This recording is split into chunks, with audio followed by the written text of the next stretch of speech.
누가복음 17장 11절부터 19절 말씀을 통해서 우리의 다음 세대, 우리 어린이 친구들, SFC 친구들 어떻게 이 마지막 이 시대에 어떻게 꿋꿋이 이 세상을 이기며 주님이 다시 오시는 그때까지 승리의 증인으로 살게 할 것인가, 그것을 한번 보겠습니다. 많은 사람들이 주일학교를 부흥시키기 위해서 이렇게 해야 됩니다, 이런 프로그램이 있습니다, 또 저런 프로그램이 있습니다 라고들 말을 합니다. 그래서 저도 그렇게 쫓아와서 몇 년을 달려봤는데 사실 그게 죄송합니다, 의미가 없더라고요. 하나님이 도와주시지 아니하면은 아무런 의미가 없습니다. 특별히 우리 교회는 부모가 믿는 친구들이 나오는 케이스도 있는데 부모가 믿지 않고 아이들만 전도돼서 나오는 친구들이 거의 대부분입니다.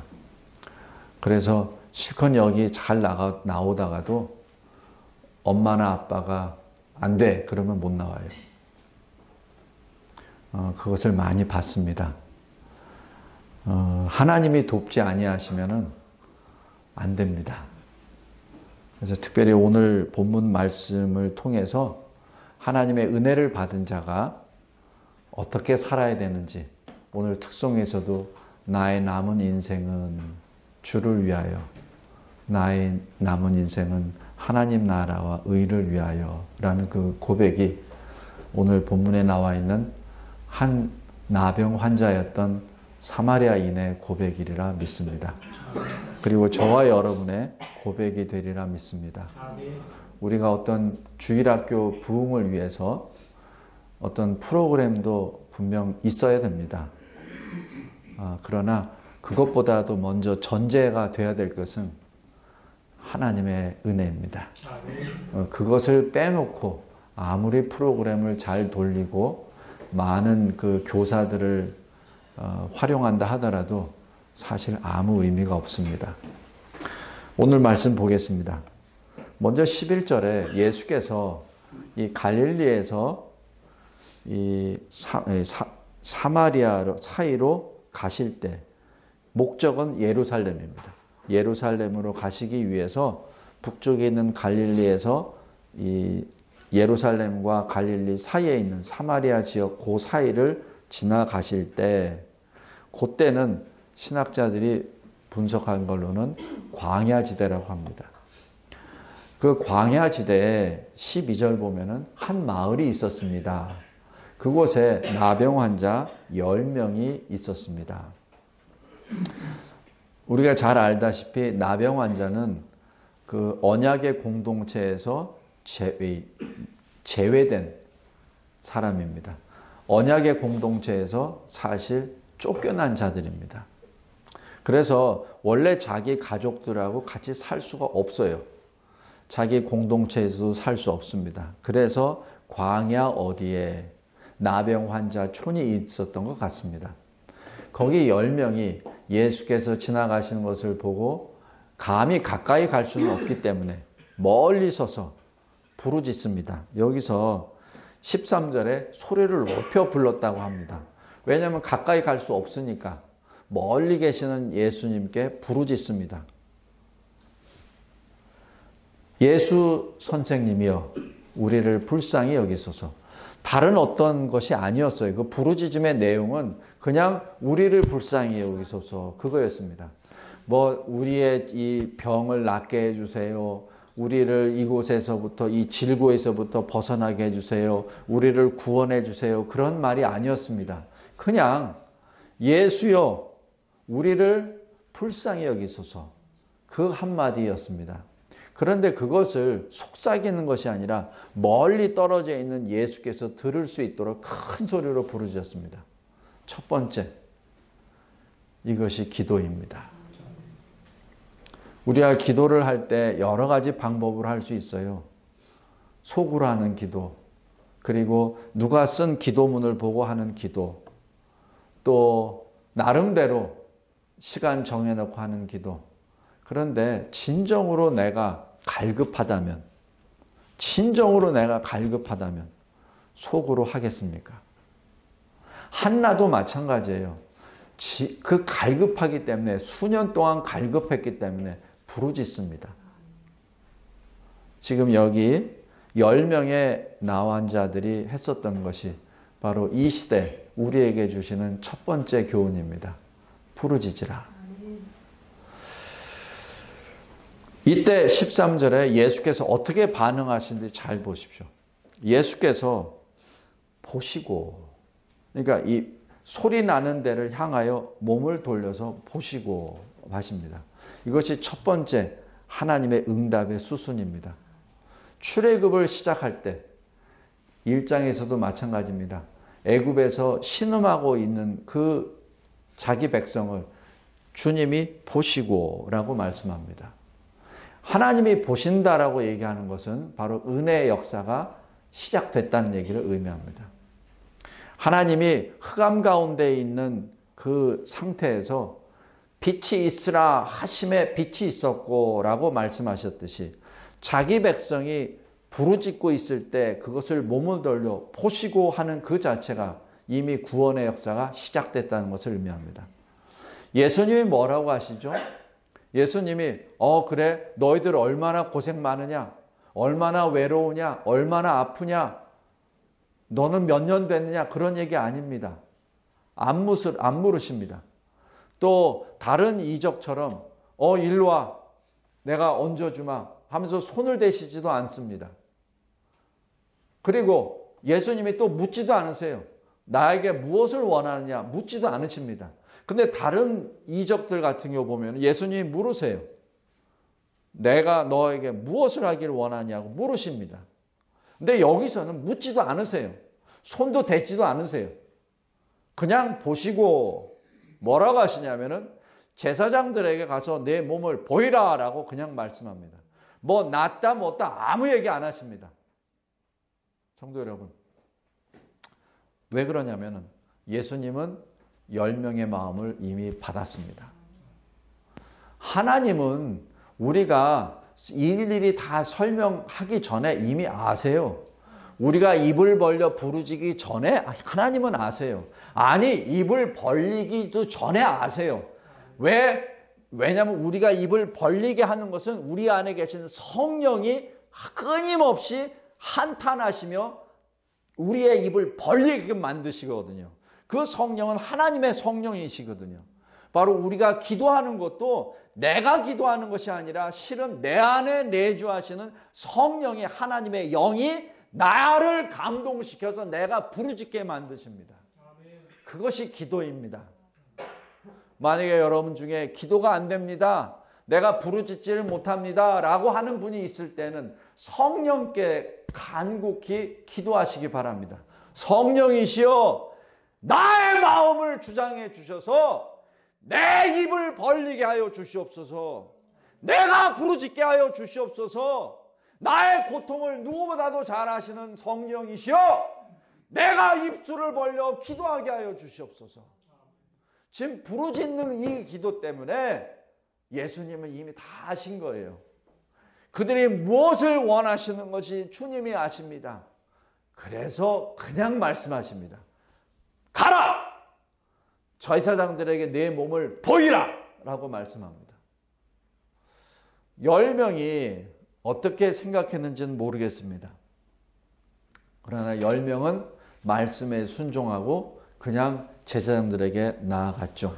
그런데 이상한 역사가 일어나는 것이 가는 도중에 자기 자신들이 회복되었다, 깨끗함을 받았다는 것을 자기 자신들이 보았습니다.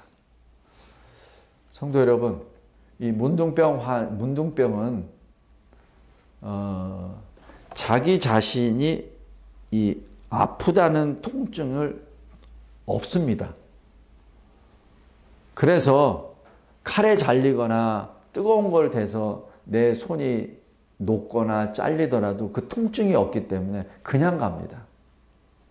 그래서 문둥병 환자가 왜 여기저기를 막 손실되냐면은 그래서 그런 거예요. 물론 병 때문에 이것이 눌려서 사라지는 것도 있지만은 또 하나는 내가 통증을 못 느끼기 때문에 그냥 나도 모르는 사이에 손발이 잘려나가고 내가 모르는 사이에 피부에 살점이 떨어져 나가는 겁니다. 그리고 제2차, 제3차 감염이 들어가죠. 굉장히 무서운 병입니다. 현대의학으로는 그것이 다 치료약이 만들어져서 다 치료가 돼요. 그러나 인간이 치료하는 것은 그 상태에서 스톱입니다. 문둥병 자체가 그 상태에서 정지하는 겁니다. 더 확산이 안 돼요. 그러니까 문둥병을 알면서 내 코를 잃었습니다. 그러면 문둥병 났다고 해서 코가 다시 나오는 거 아니에요. 문둥병을 알아서 내가 손가락이 5개가 잘라졌습니다 라고 하면은 그 약을 먹고 치유됐으면 잘라진 상태에서 스톱된 겁니다. 근데 여기 지금 10명의 문둥병 환자는 지금 그게 아니에요. 잃어버렸던 손가락을 찾았습니다. 잃어버렸던 코가, 귀가 내 손에, 내 귀에 만져집니다. 이것이 예수님의 이적과 인간의 의술의 차이입니다. 지금 여기 14절에 나타난 이 사건이 엄청난 사건입니다. 그냥 대강 우리 같은 경우는 이런 고통 중에 없었잖아요. 그렇기 때문에 그냥 그러나 보다 그런데 실제 문둥병을 앓았었던 사람, 요새 말로는 한센병이라고 하죠. 이 한센병에 걸렸었던 그 사람들에게는 이 14절은 엄청난 사건입니다. 우리 태어날 때부터 안진병이었던 사람, 태어날 때부터 보지 못했던 사람, 그 사람들을 향하여 예수님이 뭐라고 하시죠? 그냥 안수하심에, 흙을 발라서 침에다 붙이심에 눈을 보게 됐다 그러죠. 잘 보십시오. 태어날 때부터 눈을 못 본 사람은 이 안구 자체가 없기 때문에 함몰되어 있습니다. 함몰되어 있는데 눈이 생겼다는 얘기입니다. 다릅니다. 질적으로 다릅니다. 인간의 의술로 치유된 것과 주님이 말씀으로 나시는 것은 질적으로 다릅니다. 지금 14절에 가다가 깨끗함을 확인했습니다. 그러자 15절에 아주 특별한 역사가 일어납니다. 9명은 그대로 제사장에게 갑니다. 왜냐하면 그것을 빨리 공증을 받아야, 공적으로 인정을 받아야 내가 이제 깨끗함을 받았으니 그 공동체에 내가 들어갈 수 있고 내 식구들도 만나볼 수 있고 하니까 지금 그것이 급한 것이죠. 그런데 한 사람은 그렇지 않습니다. 확인하자마자 어떻게 하죠? 여기 15절에 하나님 앞에 영광을 돌립니다. 그리고 예수님께 달려들어갑니다. 엎드려 감사합니다. 이것이 두 번째 교훈입니다. 우리가 어떤 은혜를 받았을 때 그것을 확인했습니까? 확인한 다음에 그 즉시로 나타나는 것은 하나님께 감사합니다. 그런데 보통들 화장실 들어갈 때와 나갈 때가 마음이 다르듯이 내가 급한 마음에 하나님께 기도를 했다가 응답을 받았어. 그럼 뭐예요? 그 다음에 내가 여태까지 못했었던 것들부터 1번부터 10번까지 해서 쭉 그거부터 합니다. 그 다음에 하나님께 나아가는 것은 11번입니다. 내가 1번부터 10번까지 다 하고 난 다음에 그 다음에 하나님께 감사합니다. 성도 여러분, 오늘 여기 두 번째 교훈이 그겁니다. 가장 먼저 달려가라. 가장 먼저 하나님께 달려가라. 왜? 여기 18절 보십시오. 예수님이 이렇게 말씀하세요. 하나님께 영광을 돌리러 돌아온 자. 굉장히 의미가 큽니다. 지금 하나님께 영광을 돌리러 온 자, 이 자는 누구죠? 예수님께 엎드린 자입니다. 다시 얘기해서 예수님께 엎드리는 것이 하나님께 영광을 돌린다는 얘기죠. 성도 여러분, 예수 그리스도의 이름으로 예배를 드리는 것이 가장 큰 1번의 감사입니다. 우리가 보통 그것을 잊어요. 그냥 감사하면은 내가 뭘 좀 감사하느라고 뭘 준비를 해야지. 뭐 이것저것 주섬주섬 이렇게 생각하는데 그거 아니에요. 여기 나병 환자가 뭐가 있겠습니까? 광야에 그냥 나환자촌에서 살다가 그냥 하나님의 은혜 받고 주님의 은혜 받고 지금 했는데 뭐가 있겠어요? 제사장에 가서 이 검증 받고 내 집에 가서 빨리빨리 또 헌금 좀 모아서 감사헌금 모아가지고 달려가야지. 그거 아닙니다. 하나님은 창조의 하나님이세요. 우리에게 하나님이 뭘 부족해서 우리에게 이렇게 뭘 요구하시는 거 아닙니다. 하나님이 원하시는 것은 바로 우리 자신입니다. 우리의 마음입니다. 아벨의 제물을 받으실 때 제물보다 먼저 받은 것이 아벨입니다. 가인의 제물을 받지 않으시기 전에 안 받으신 것은 가인의 마음입니다. 지금 여기 이 한 명은 하나님 앞에 영광을 돌린다고 했지만은 그 결과 예수님께 엎드리죠. 예수님이 다시 한번 해석하세요. 하나님께 영광을 돌리려면 나에게 엎드리라. 그것이 두 번째입니다. 그래서 우리는 주 예수 그리스도의 이름으로 하나님께 예배를 드리고 주 예수 그리스도의 이름으로 기도합니다. 예수 그리스도의 이름이 없다면 우리가 아무리 예배를 드리고 아무리 헌금을 하고 아무리 헌신을 해도 아무 소용없어요. 왜냐하면 그거는 아무것도 아닙니다. 아무것도 아닙니다. 예수 그리스도께서 계셨기 때문에, 예수 그리스도께서 십자가에 달려 우리 죄를 대속하셨기 때문에, 예수 그리스도께서 죽은 자 가운데 3일 만에 부활하셨기 때문에, 예수 그리스도께서 승천하셔서 보좌 우편에 앉아 계시기 때문에, 그래서 우리가 구원을 받고, 그래서 우리가 구원의 새 노래를 부르고, 그래서 우리가 전도를 하고, 그래서 우리가 선교를 할 수 있는 근거가 됩니다. 잊지 말기 바랍니다. 우리가 하나님께 영광을 돌리는 것은 예수께 엎드리는 것이 하나님께 영광을 드리는 1번이라는 사실. 그 다음 세 번째입니다. 예수님이 말씀하십니다. 이 이방인 왜 이방인이라고 했겠습니까? 사마리아인이니까. 나머지 9사람은 아마 유다인일 겁니다. 우리 잘 알죠? 사마리아 사람들은 과거 북이스라엘의 초대왕, 그 초대왕 여로보암 때문에 하나님을 섬기는 것을 지금 상실해 버렸죠.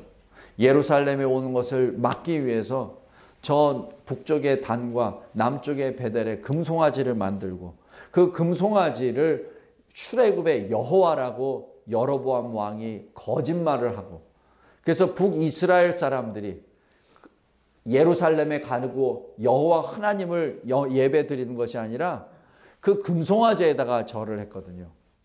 그래서 북이스라엘의 수도 사마리아를 따서 사마리아인 하면은 북이스라엘의 금송아지를 섬겼었던 그 우상 집단을 말을 합니다.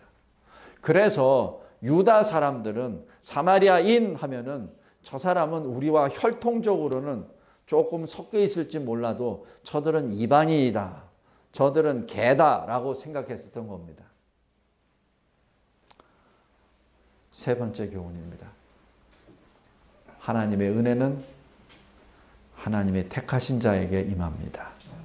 혈통으로 임하는 거 아닙니다. 하나님이 택하신 자에게, 그가 이방인이 되었던 유다인이 되었던 헬라인이 되었던 하나님이 택하신 자에게 임합니다. 마지막으로 네 번째 19절입니다. 그 한 사람에게 말씀합니다. 내 믿음이 너를 구원하였느니라. 여기서 저는 이 본문을 준비하기 전까지만 하더라도 여기서 구원이 육신의 구원만을 생각했었어요. 예를 들어서 문둥병 환자에서 나았다는 얘기예요. 나았는데 네 믿음 때문에 문둥병이 나았다라고만 그렇게 해석을 했었어요. 근데 자꾸자꾸 묵상하면서 보니까 그게 아니에요. 예수님이 10명을 다 구원해 주셨는데, 문둥병을 다 치유해 주셨는데 9명 안 왔어? 그래, 9명 다시 문둥병 내려. 그러실 분이 아니에요. 그죠? 그렇다면 10명은 다 육신으로 깨끗해졌습니다. 그런데 유독 이 한 사람에게만은 내 믿음이 너를 구원하였다라고 말씀합니다. 무엇이죠? 육신의 구원은 이미 받았습니다. 그러나 영의 구원은, 영생은 내가 지금 너의 믿음으로 받았느니라. 그냥 단순히 육신의 구원만을 받았다고 9명은 기분 좋아서 떠났습니다. 예수님이 준비하신 것은 본론은 영의 구원, 영생이었습니다. 천국이었습니다. 지금 예수님이 공생애 3년 동안 하시면서 그 수많은 이적을 행하셨어요. 표적을 주셨어요. 죽은 자도 일으켜 세우셨습니다. 그죠? 안진뱅이도 일으켜 세우셨습니다. 그런데 예수님이 행하시는 그 이적의 목적지가 어디냐면 바로 영생이라는 거예요. 영생이 아니라 그냥 그 당시에 하면서 놀랄 정도의 그 이적만을 받아들였다면 육신의 구원은 받았죠. 그러나 영의 구원은 아직 요원하다는 얘기입니다. 성도 여러분, 나사로가 무덤 속에 나왔죠. 나사로가 분명히 죽은 자 가운데 살아났습니다. 그 나사로 살았습니까? 죽었습니까? 죽었죠. 죽었습니다. 왜냐하면 사람은 한 번 죽는 것이 정해져 있기 때문에 그렇습니다. 죽었습니다. 만약에 나사로가 지금까지 살았다면 지금도 아마 왔다 갔다 간증하러 다닐 거예요. 2000년 새 돼가지고. 그러나 나사로는 죽었습니다. 야이로의 딸도 죽었습니다. 비록 주님이 다시 살리셨지만 죽었죠. 지금 예수님이 하신 말씀, 너의 믿음이 너를 구원하였느니라. 지금 주님이 보여주신 많은 표적들은 육신의 구원만이 아니라 바로 믿음으로 영생을 얻게 하시는 그 구원이 바로 본론인데 9사람은 그 본론에 들어가지 못하고 육신의 구원만 받고 한 사람만 영생의 구원을 받았습니다. 이것이 마지막 교훈입니다. 예수님께서 십자가에 달리실 때 좌우편 강도가 있었죠. 한편 강도는 뭐라 그랬죠? 당신이 그리스도이면, 당신이 메시아, 당신이 하나님의 아들이거든. 당신부터 살리고 우리도 살려보죠. 그럼 내가 믿겠소라고 비아냥거립니다. 그때 다른 편 강도는 뭐라고 했죠? 이 사람아, 우리는 여기에 매달려 죽을 죄를 지었기 때문에 매달리지만 이분은 그런 분이 아닐세 하시면서 예수님께 하시는 말씀, 주여, 당신의 주의 나라가 임하실 때 나를 기억하소서. 바로 그에게는 주님의 나라 그 천국에 나를 보내주소서라는 간구입니다. 그랬을 때 주님이 뭐라고 하셨죠? 내가 진실로 이르노니 오늘 네가 나와 함께 낙원에 있으리라. 똑같은 시간과 공간 속에 살면서 한 사람은 영생을 얻었고 한 사람은 얻지를 못했습니다. 똑같은 시간과 공간 속에 9사람은 육신의 구원은 받았으나 천국은 받지 못했습니다. 그러나 한 사람은 영생 천국을 얻었습니다.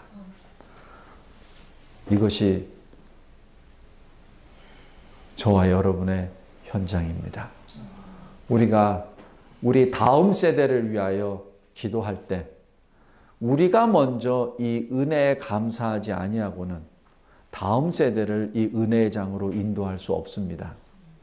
아무리 다음 세대가 중요하고 다음 세대가 중요하고 해서 아무리 그 사람들을 이끌어서 놔도 소용이 없어요. 이런 프로그램 저런 프로그램에도 소용이 없습니다.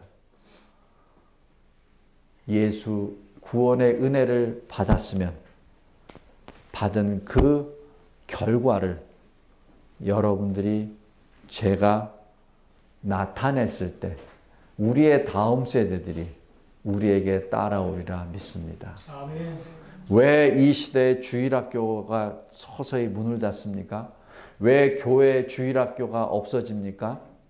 왜? 그것은 인구의 절벽이나 아니면 어떤 현상이 문제가 아니라 바로 저와 여러분의 문제입니다. 저와 여러분이 영적으로 진정으로 오늘 여기 한 사람처럼 하나님 앞에 엎드린다면 주일학교가 문 닫을 이유가 없죠. 우리가 진정으로 예수를 만나서 우리의 모습이 바뀌어진다면 우리의 자녀들이 내 주변에 있는 아이들이 나올 수밖에 없겠죠. 그게 원리 아닌가요? 그런데 그렇지는 않고 나는 안 변하고 자꾸 구실을 핑계를 댑니다. 어느 신학자가 이렇게 평가를 한 게 있어요. 9사람은 왜 예수께 안 나왔을까? 왜? 저도 거기까지는 생각 안 해봤는데 제 주보에다가 잠깐 실었습니다. 요약에. 이 9사람은 원망했던 사람이다. 불평했던 사람이다. 자기가 나병에 걸렸었다는 것 자체를 불평했던 사람이다. 그러니까 하나님이 나를 고쳐주신 건 너무나 당연해. 그렇게 생각한 거랍니다. 그러니까 주님이 고쳐주셨는데 땡큐가 안 나와요. 주님이 고쳐주셨는데 그거 당연한 거야. 창조주 하나님이 보기 좋으셨더라 라고 얘기하신 분이 왜 나를 이렇게 만들어 주셨어? 그러니까 내가 다시 이렇게 회복된 것은 너무나 당연한 거야. 그러니까 예수님께 감사할 필요 없어 라고 해서 자기 갈 길로 간 것이죠. 성도 여러분, 빚진 자는 나지 하나님이 아닙니다. 하나님은 우리에게 빚지신 분이 아니에요. 우리가 빚진 자지. 우리의 인생 가운데 여러 가지 아픔이 있을 겁니다. 그 아픔에서 불평하지 마십시오. 원망하지 마십시오. 불평하고 원망한다는 자체는 여러분이 진정으로 하나님 앞에 나아가지 않았다는 사인입니다. 여러분의 아픔이 오히려 하나님께 가까이 나아가는 계기가 되기를 바랍니다. 오히려 그 아픔을 감사로 기쁨으로 받기 원합니다. 오늘 여기 누가복음 17장 여기에 나와 있는 말씀처럼 9명에 거하는 자가 아니라 바로 한 명에 속하는 저와 여러분, 주 예수 그리스도 앞에 엎드려 하나님께 감사 찬양을 드림으로 하나님께 영광을 돌리는 저와 여러분, 그리고 이 시대 주일학교, 그 주일학교를 섬기는 모든 주의 종들이 되시기를 주 예수 그리스도의 이름으로 기도합니다. 하나님 아버지 감사하고 감사합니다. 저희들에게 주신 이 귀한 생명의 말씀이 예수 그리스도의 그 교훈이 우리들의 마음을 새롭게 하여 주시옵소서. 일어나게 하옵소서. 걱정과 근심, 환난과 그 모든 것으로부터 불평으로부터 이제는 일어나 그리스도 안에서 새로운 피조물로 하나님께 부르짖으며 새 노래를 부르는 우리 모두가 되게 하옵소서. 우리는 압니다. 우리의 다음 세대에도 우리보다 더 강한 믿음을 하나님께서 은혜의 선물로 주실 줄 믿습니다. 그러나 하나님께서 우리에게 요구하시는 것은 하나님이 주시되 너의 몫은 무엇이냐? 너는 무엇을 했느냐라는 그 질문 앞에 잘했다 칭찬받는 우리 모두가 되게 하옵소서. 예수 그리스도의 이름으로 기도드리옵나이다. 아멘.